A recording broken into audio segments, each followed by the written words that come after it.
morning everyone. Tara, samahan ninyo akong gumawa ng decoration sa harapan ng bahay habang ang lupa ay malambot. Ito yung aming gagamitin, guys. Ito yung kahoy. Ewan ko pang decoration siya. Basta. So, nasa $10 yan.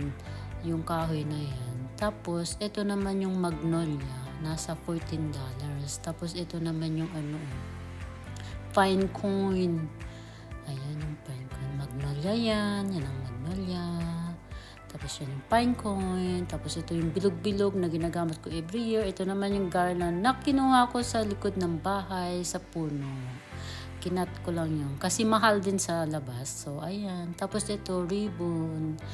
Ayan na. Mag-start na tayo, guys. Magtusok-tusok habang malambot ang lupa. Kasi pag matigas na ang lupa, guys, alam mo kung anong mangyayari pag matigas na. Ito lahat yung mga gagamitin ko, guys.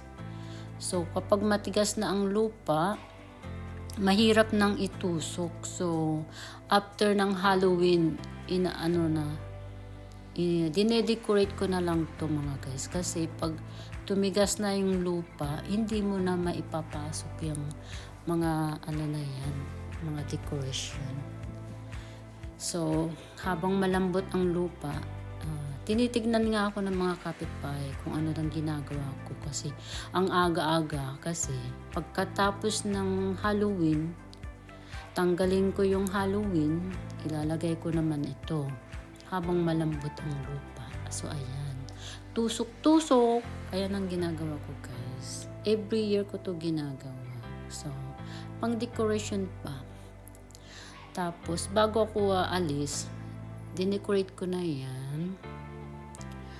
So, para habang malambot ang lupa. Kasi pag matigas na ang lupa, ay naku, hindi ka na makaka-decorate. So, ayan. Ayan na yung magnolia. Itusok mo lang ng itusok. Ayan. So, tiyaga lang kapag gumagawa ka ng ganyan. Instead na mag-hire. Yung iba kasi nag-hire sila ng nagde-decorate. So, ako, syempre, ako na lang nagde-decorate. Manood-nood lang ako ng mga decoration kung saan sa YouTube, kung paano sila magawa. Ayan. Diyan natututo ako.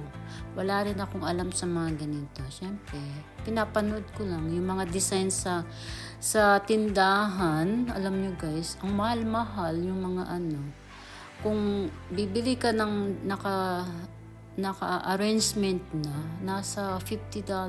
Pero sa akin, yung kahoy na puti na yan, ayan ang tawag na birch tree ang tawag dyan.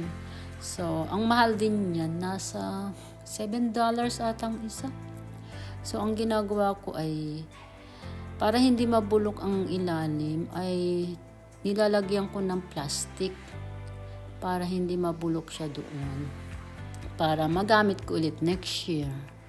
So, ayan. So, paulit-ulit lang every year. Yan ang mga ginagawa ko. Siyempre, iniiba-iba ko rin ang decoration. Ayan. So, mahal yung magnolia. Kaya lang, pikit lang sa mata. Pikit sa mata, pikit sa bulsa. Pag bumili ka ng magnolia. Kung gusto mo may maganda ang decoration mo sa harapan. So, ayan. Pasensya na kayo, guys. Ang daldal ng lola nyo. Napakadaldal ng lola nyo. Kahit na may sakit. May sakit po ako. Pero eto, nagbo-voice over. Ginawa ko to before nagbakasyon, guys. So, ngayon, nilalagyan ko lang ng voice over. So, para malaman niyo kung paano ko na ginawa. Ayan, tusok-tusok lang yan, guys. Kaya lang hindi nakita yung paano na itusok sa Kasi pag blinag ko naman na maayos, bakit kaya hindi nagpakita? So, pasensya na kayo. Enjoy lang sa watching. Sana magustuhan ninyo, guys. Pasensya na kayo sa itsura ko.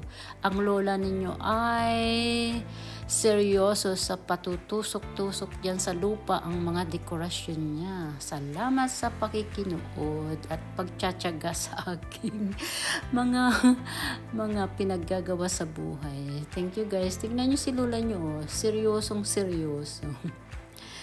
Ayan, thank you.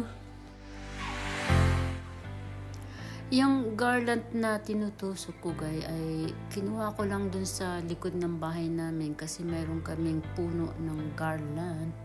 Tapos yung nandun sa harapan din, syempre may cutter, di nag-cut na lang ako doon yung mga sumusobra na na garland. So ayan, itutusok ko na rin yung yung pine cone na yan, and then itutusok ko na rin yung bilog-bilog na yan. Mukhang sira na rin yung bilog, pero maka-next year na lang ako bibili ulit ng bago. So ayan, pwede pa rin naman itusok-tusok mo lang. So ayan, so malapit na yung matapos guys. Tapos ayun, gumawa na lang ako ng ribbon, ng bagong ribbon. Every year, pinapalit kung anong dekorasyon ko sa Christmas tree. Ayun din ang dekorasyon ko. Kung anong kulay. Kung halimbawa, ang kulay ko this year ay silver lang. So, ayan. Yung silver din ang labas sa labas. Kapag blue, blue din. So, ayan guys. So, ayan, hindi pa ako tapos na nakatusok. Pasensya na kayo guys. Masyadong mahaba to pala. Hindi ko alam na mahaba. Ayan. So, thank you sa pakikinood. Ang hirap minsan magtusok kasi yung ang gusto ko kasi dun sa garland ay pahiga para hindi buhaghag. Pero ayan. Tapos dinidiin ko pababa para magandang tingnan. So, ayan guys. Salamat!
So, ayan na guys. So, maglalagay na ako ng ribbon. Ayan na. Malapit na matapos. Ayan.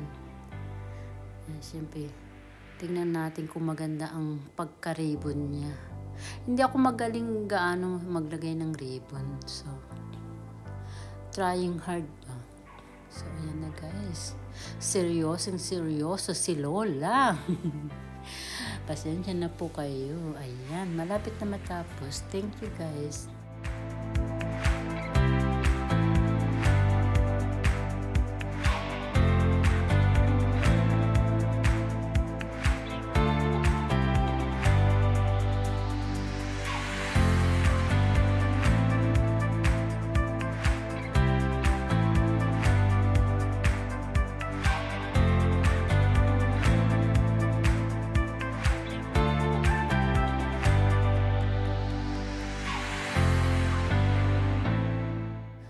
So, ayan na guys. So, tapos na. Thank you sa pakikinood. God bless us all always. Thank you. Bye-bye.